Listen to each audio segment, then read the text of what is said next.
I still remember the first night I found out. It was raining. He told me he was going out for a late work meeting.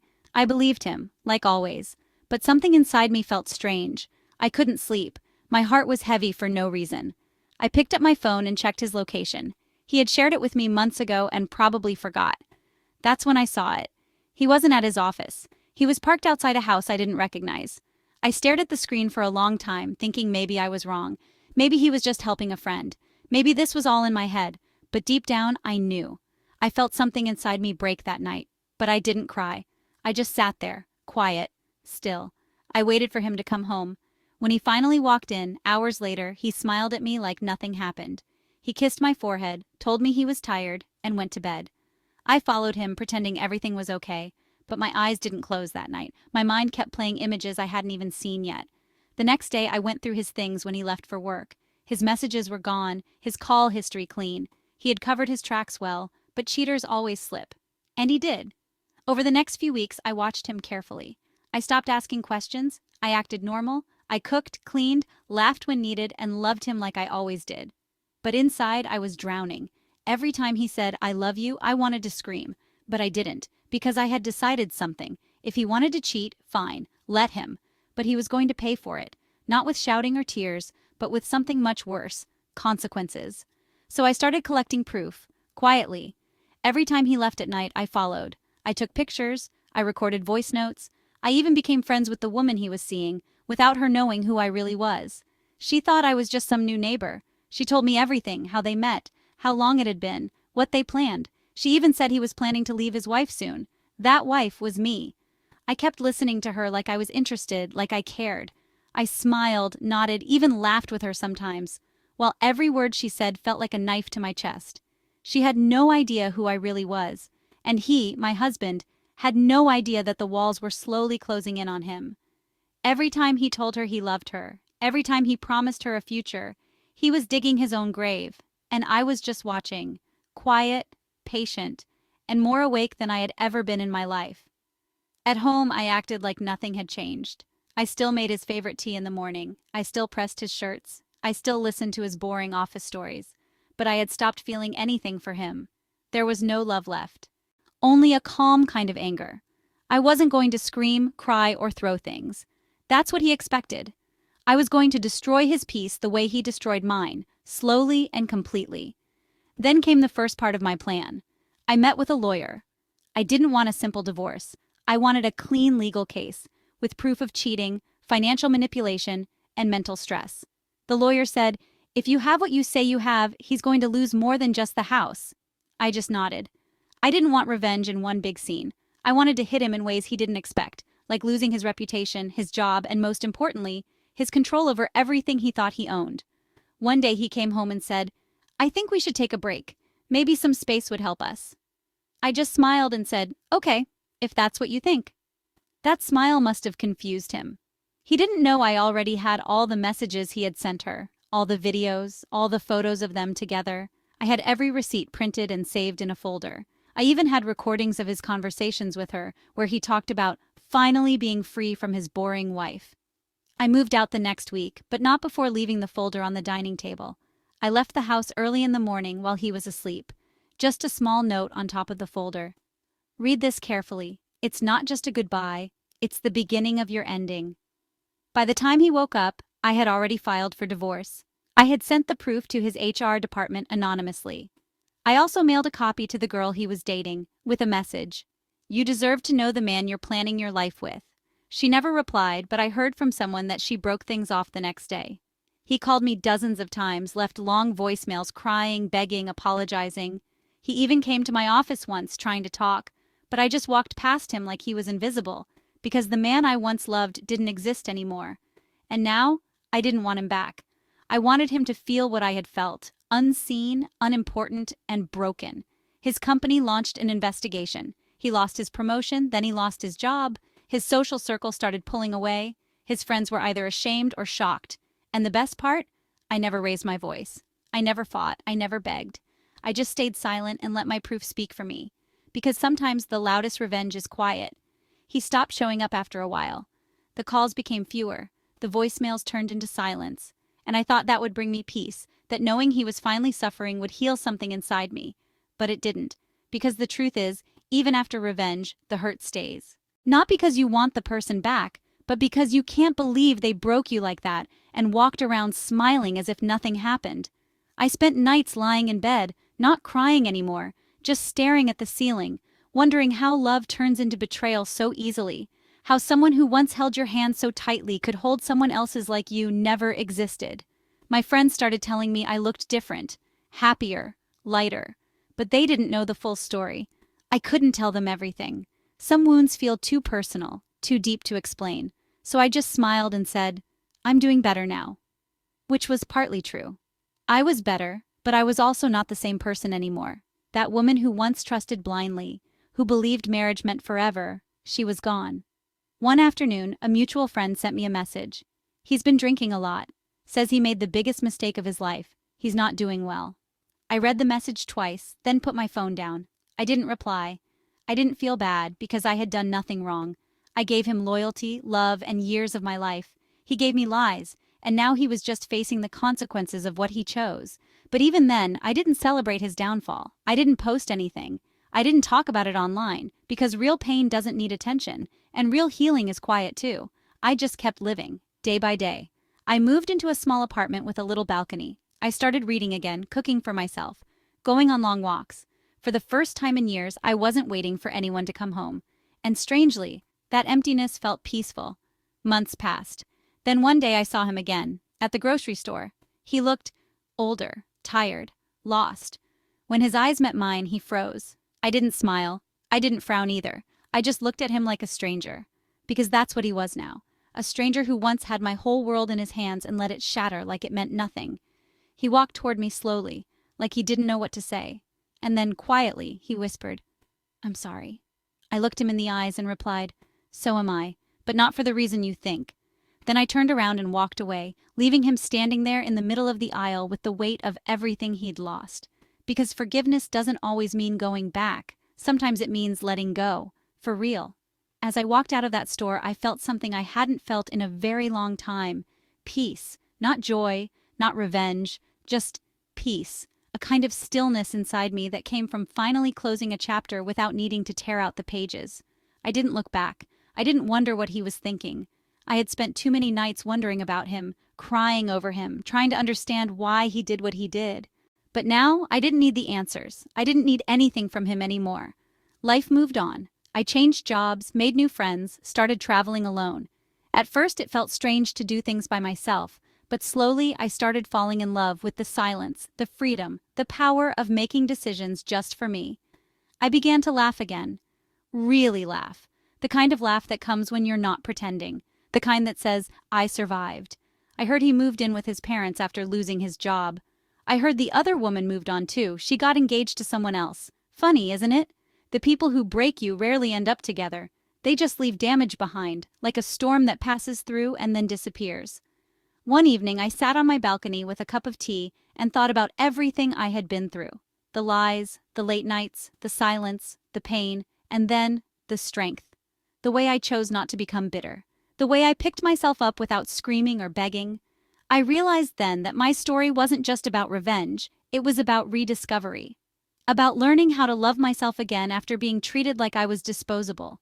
To anyone going through something like this, I'll say this. You don't need to explode to get even. You don't need to shout to be strong. Sometimes your silence is the loudest scream, and walking away with your dignity hurts them more than any words ever could. My story didn't end with a grand victory, it ended with peace, and sometimes that's the best revenge of all. After that night when I realized everything had changed, something inside me died quietly, without a sound, without a scream, and yet something new was born at the same time, something stronger, colder, more awake than ever before. Every smile I gave him after that was fake. Every "I love you" I whispered back was empty. But he never noticed, because men like him never look closely at the women they take for granted. I cooked his meals, folded his clothes, kissed his forehead before bed, and in the darkness of night, when he thought I was asleep, he left me again and again, running into the arms of another woman like I was just a shadow in his perfect little lie. But what he didn't know was that I had started watching. I wasn't crying anymore, I was collecting. Photos, messages, screenshots. I made a separate folder in my phone hidden behind a fake app. Every detail, every call log, every lie, I kept it all. I didn't even know what I would do with it yet. But I knew one thing: when the time came, he would feel what I felt. And I didn't want to just leave. No. I wanted him to watch his world burn the way he had slowly set fire to mine. And the hardest part was acting normal. Waking up next to him, sitting at dinners with his family, pretending everything was fine while my heart was barely holding itself together. And even when I saw them together, in her car, at that cafe he told me he hated, walking out of that building holding hands like I didn't exist, I didn't confront him. I smiled and walked past them once. He didn't even see me. That's when I knew he wasn't even hiding anymore. He had already replaced me in his heart, but forgot that legally, emotionally, and in every paper that mattered, I was still his wife. So I went silent, and my silence turned into power. I contacted a lawyer, started learning everything about our finances, our accounts, even his debts that he thought I didn't know about. I started saving my own money quietly, sending it to a different account in my name only. I acted dumb when he spoke to me like I didn't matter. I nodded when he said he'd be late. I acted like a ghost in my own house, and slowly he stopped noticing me completely, which was perfect because it gave me more time to finish what I had started. Then one day he came home and told me he wanted to talk. I knew what that meant. He sat me down like he was doing me a favor, said he wasn't happy, said maybe we should separate. I nodded. I agreed. I even said, "I understand, maybe this is for the best." He looked relieved, like he had escaped something. But what he didn't know was that 2 hours after that conversation, I filed a full divorce case, not just separation, and I attached every proof, every lie, every betrayal, the messages, the receipts, the photos, and not just that, I also sent a copy of the documents to his office's HR department because he was cheating with someone in the company, which, by the way, was against their policy. Within a week, he was suspended pending investigation. 2 weeks later, his name was dragged through the mud. His family called me, crying, begging me to take it all back, but I had no tears left. I told them kindly, "I hope you never have to feel what I did every single night." I didn't block him. I let him call, and every time he did, I let it ring, because he deserved the silence he gave me for months. I watched his world fall apart, not because I wanted revenge, but because I wanted justice. Real, quiet, painful justice. And when he finally texted, "I made a mistake, I miss you," I replied only once. I missed me too, but now I've found myself again, and I'm never losing her for anyone. I looked in the mirror that night and saw a woman I was proud of. Not because she got revenge, but because she survived, healed, and rose, not with fire, but with grace. And that kind of revenge? It doesn't just break a man, it haunts him. Days turned into weeks, and weeks into months. And during that time, I didn't just move on. I rebuilt. I found parts of myself I had forgotten. I laughed without faking it.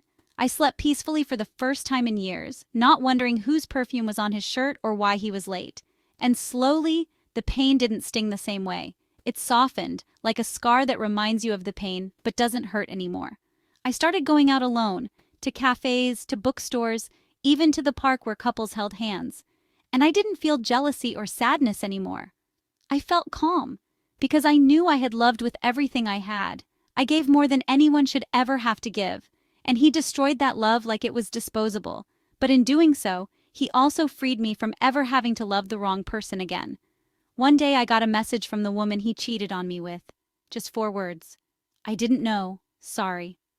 I didn't reply, not because I hated her, she was lied to, just like me, but because I didn't want to reopen a wound I had stitched shut with my own strength. I wasn't angry at her. I wasn't even angry at him anymore. I just felt done, truly done. The kind of done where even if he stood crying at my door in the rain, I wouldn't let him in. Not out of revenge, but because he no longer belonged in the home I had rebuilt with truth and peace. Some nights when I lay in bed and think about everything that happened, I still feel the weight of those memories. The lies, the nights I waited, the tears I wiped quietly. But then I remember how far I've come, and I remind myself I am not that broken woman anymore. I am the woman who stood in silence and watched her world fall apart, only to build a new one, brick by brick, alone. I even started writing again. Small journal entries at first, then full stories. And one day, I wrote this exact story, not for pity or attention, but for every woman who's sitting in her room right now, holding back tears, pretending she's okay while the person she loves is out breaking her heart. To her I say, don't scream, Don't beg, don't chase, just wait. And when your silence turns into strength, use it. Walk away with grace, and let him realize what he lost when it's already too late. Because the best kind of revenge is never loud. It's healing in silence, rising with purpose, and making sure you never again shrink yourself for someone who never deserved even your smile. Today, I am free. Not just from him, but from the version of me who tolerated less than she deserved. And that is the kind of ending no cheater ever expects. Sometimes, when I walk past the places where we once made memories, that tiny cafe on 3rd Street where he first told me he loved me, the movie theater where he held my hand like it meant something, the corner bench at the park where we once dreamed of names for our future kids, I still feel something tighten in my chest. Not because I want him back, but because I remember who I used to be when I believed in him. I miss that version of me sometimes, the innocent one, the one who smiled easily, who believed love was enough. But now I walk those same paths with a different kind of strength, one that isn't loud or proud, but quiet and real. I see women sitting alone at cafes, and I wonder what they're going through. I wonder if their hearts are breaking silently too, just like mine once did. And if I could speak to them, every woman who's ever been lied to, cheated on, made to feel like she wasn't enough, I'd tell them, you are more than what he couldn't see. Your worth is not defined by the way someone else fails to love you. And healing? It doesn't happen overnight. It happens slowly, in the little things. The first time you laugh and mean it, the first time you sleep without crying, the first time you don't check your phone hoping it's him. That's real strength. That's real revenge. And no, life didn't give me the ending I wanted, but it gave me the freedom I never knew I needed. And in that freedom, I found peace. I found myself. And now, when I look in the mirror, I don't see the woman he left behind. I see the woman who survived him. Even now, sometimes in the silence of late night, when everything is calm and the world is asleep, I still catch myself wondering, how did it all go so wrong? How does someone who once held your hand so gently end up being the reason you lose trust in every hand that reaches out after? I don't cry anymore, but the ache? It's still there sometimes, like a shadow that visits quietly, just to remind me what I survived. And I let it. I let myself feel it, not because I'm weak, but because I'm human, because pretending it never happened won't erase the fact that it did. He was my home once, and losing him felt like losing the roof over my head in the middle of a storm. But I learned to build again, slower this time, stronger this time. I stopped chasing answers. I stopped needing closure, because sometimes the apology never comes. Sometimes they never admit what they did. But that doesn't mean you can't heal. It doesn't mean you can't move on. It just means you have to close the door yourself and lock it for your own peace. I used to think closure meant hearing, "I'm sorry," and knowing why. But now I know closure is just choosing to not let the past control your future. And in that quiet decision, in that simple choice to let go without revenge in my heart, I won. I didn't win because I ruined his life. I won because I rebuilt mine. And this time, I built it for me. Some memories never really fade. They just get quieter, like old songs playing far away, barely audible but still familiar. There are days when I walk down a street and the air smells like that one night we sat on the rooftop, talking about forever. And for a moment it feels like I'm back there, before everything fell apart. But then reality hits. And it hits soft now, not like a slap, but like a whisper reminding me how far I've come. I'm not broken anymore, just a little bruised in places no one can see. People think healing means forgetting, but I remember everything. I remember the way his voice changed when he started lying. I remember the way he avoided eye contact when I asked simple questions. I remember the silence that replaced our late-night talks. And worst of all, I remember how I pretended not to notice, just to keep him close. That version of me, the girl who swallowed her hurt and smiled anyway, she doesn't exist anymore. I buried her with the lies, with the excuses, with the nights I cried on the bathroom floor so he wouldn't hear. I used to think love meant holding on, fighting for it no matter what. But now I know love, real love, should never feel like you're losing yourself just to keep someone else happy. I don't check his social media anymore. I don't wonder who he's with or whether he regrets losing me. Maybe he does. Maybe he doesn't. It doesn't matter, because I'm not the same girl he left. I'm stronger now. Softer too, but not for him. For me. I still carry the lessons he left behind, not with bitterness, but with clarity. I learned how to stand alone. I learned how to love myself, And I learned that the people who truly value you don't make you beg for their time, their honesty, or their respect. They just give it naturally without conditions. I've met new people since him, some good, some not so good, but I never let anyone dim my light again. I protect my peace now like it's sacred, because it is. He may have walked away thinking he broke me, but what he really did was release me. And that freedom? It's something I never knew I needed until he gave it to me the hard way. So here I am, not angry, not bitter, just grateful that I survived him. Grateful that I turned my pain into power. Grateful that I finally chose me.